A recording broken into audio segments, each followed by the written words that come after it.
SRM Institute of Hotel Management வேலை வாய்ப்பை வழங்கும் 3 ஆண்டு பட்டப்படிப்பு மற்றும் diploma courses. Admissions open now. அழையுங்கள் 9840609671.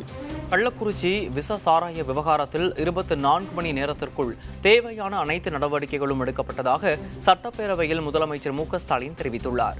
இது தொடர்பாக சட்டப்பேரவையில் பேசிய அவர், விச சாராயம் மட்டுமில்லாமல் போதைப் பொருள் நடமாட்டத்தையும் கட்டுப்படுத்த கடுமையான நடவடிக்கைகள் எடுக்கப்பட்டு வருவதாக குறிப்பிட்டார்.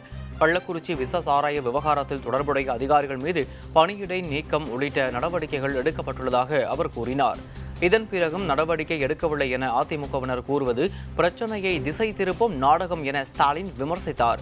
அதிமுகவினர் சட்டப்பேரவையில் பங்கேற்காமல் இருக்க எடுத்த முடிவுகள் வருத்தமளிக்கிறது என அவர் கூறினார்.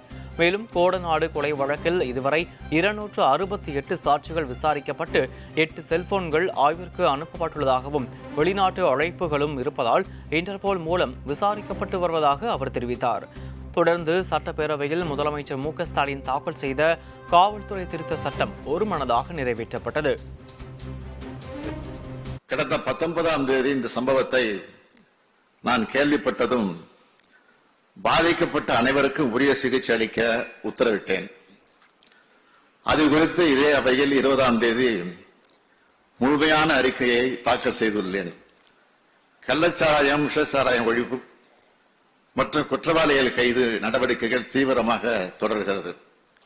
இறந்தோர் மற்றும் பாதிக்கப்பட்டோர் குடும்பங்களுக்கு இழப்பீடு வழங்கப்பட்டுள்ளது. பெற்றோரை இழந்த பிள்ளைகளின் கல்வி வாழ்க்கை பொறுப்பை அரசு ஏற்றுக்கொண்டிருக்கிறது.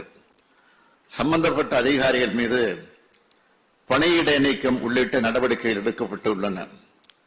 இப்படிப்பட்ட நடவடிக்கைகளை 24 மணி நேரத்தில் எடுத்துள்ளோம்.